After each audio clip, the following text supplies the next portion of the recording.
Hello बच्चों, आज हम इस वीडियो में हम लोग देखेंगे कि फंडामेंटल प्रॉपर्टी रिलेशंस और जो मैक्सवेल इक्वेशन है इनको हम लोग कैसे इजी वे में याद रख सकते हैं. How can be remember these equations and relations in a very simple way.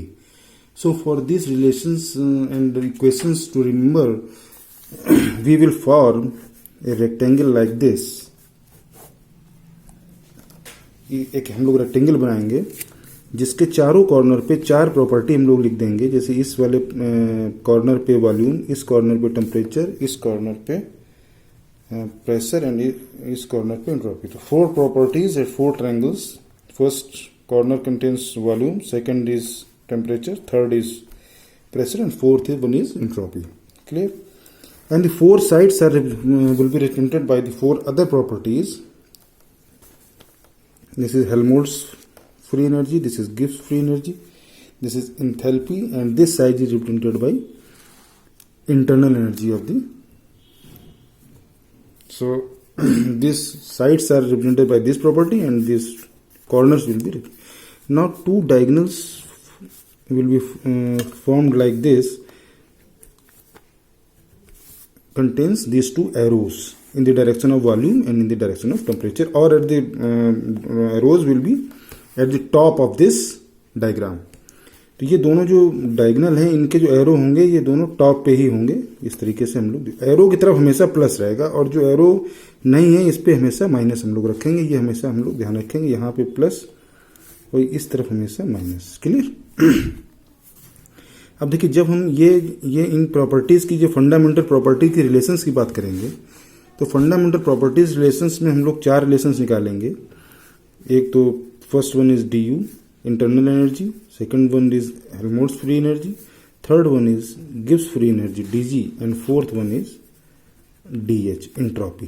Clear? तो जब यू निकालना होगा तो हमेशा आप इसकी अदर साइड पे जाएंगे और तो यहाँ पे जाएंगे और इसके ये डायगोनल पे जो प्रॉपर्टी है उसका, तो ये हमेशा जो है ये प्रॉपर्टी लेंगे प्लस की और ये माइनस ये डीएस में हो जाएगा, है ना, जो अपोजिट एंड पे प्रॉपर्टी है. तो टी इसके अपोजिट साइड पे जाएंगे तो 2 हैं टीवी, टी और पी, और इधर डीवी और डीएस ये ले लेंगे. हमेशा जो प्रॉपर्टी निकाल लेंगे उनके कॉर्नर वालों को हम डीएस में डी में ले लेंगे, डिफरेंशियल में, है ना. तो इसमें जो है हमने लिखा डी यू इक्वल टू, तो सामने गए इसके साइड पे ये लिया टी और इसके अपोजिट एंड पे डीएस, टी डीएस. तो ये प्लस का था टी डीएस. इसी तरीके से अब देखिए यहाँ पे जब हम इस एंड पे आएंगे तो ये क्या है, minus p into d v. Clear? तो this is first fundamental property relation. Clear? इसी तरीके से जो सेकंड फंडामेंटल प्रॉपर्टी उसके अपोजिट में जाएंगे तो ये एस डी टी, एस क्या है माइनस, तो माइनस एस डी टी, और अपोजिट में क्या है इधर P और इधर dV, तो minus P dV. This is your second fundamental property relation. इसी तरीके से dG क्या होगा, V dP, तो V की तरफ प्लस है तो V dP plus V dP, और ये अदर साइड में क्या है S की तरफ क्या है माइनस, एरो नहीं है इधर तो ये माइनस यस और dt.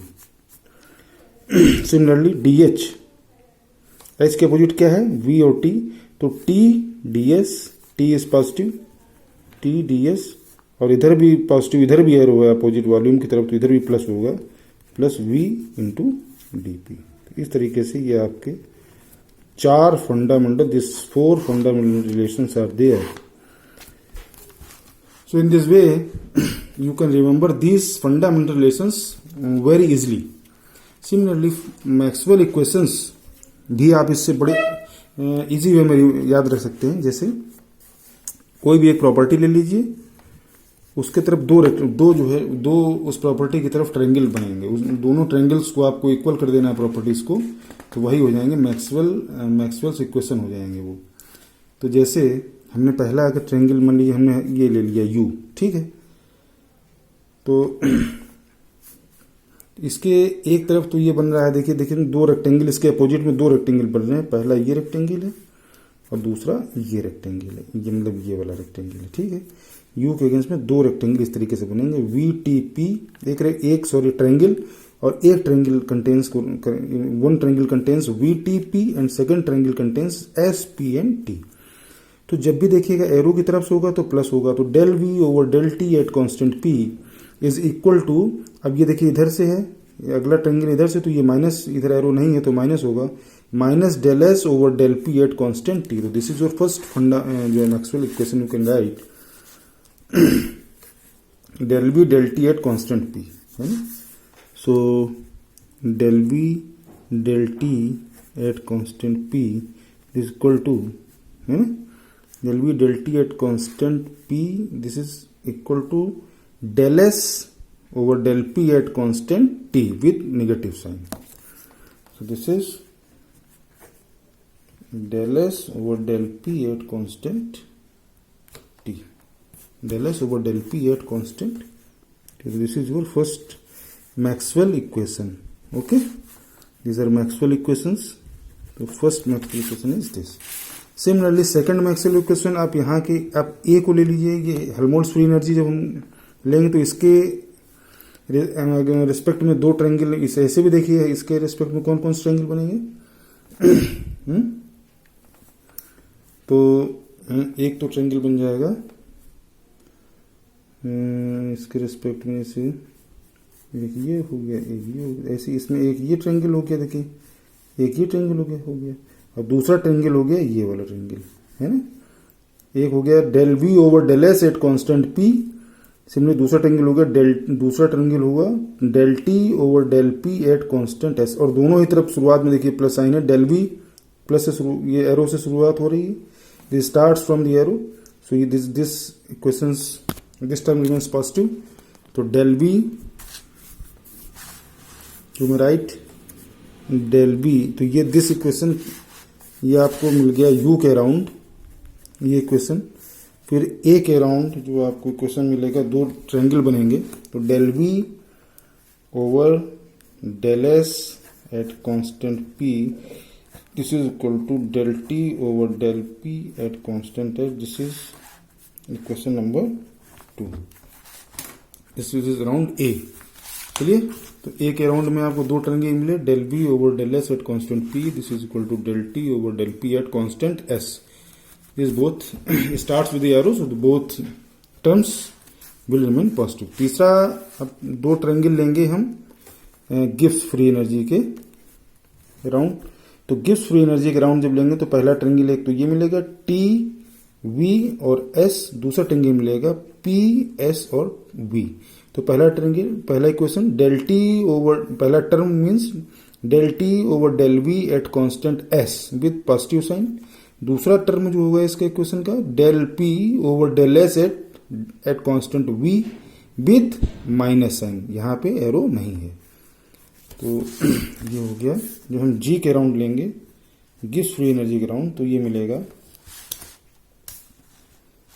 है ना, G के राउंड देखिए यहीं, इसको यहीं पे लिख लेते हैं G के राउंड, अगर हम लिखेंगे तो ये इक्वेशन मिल गया G के round del T del V at constant S, del T del V at constant S this is equal to दूसरा del P over del S at constant B, तो दिस ये होगा नेगेटिव साइन, क्योंकि P की तरफ arrow नहीं है तो ये नेगेटिव साइन, तो this is third equation Maxwell equation.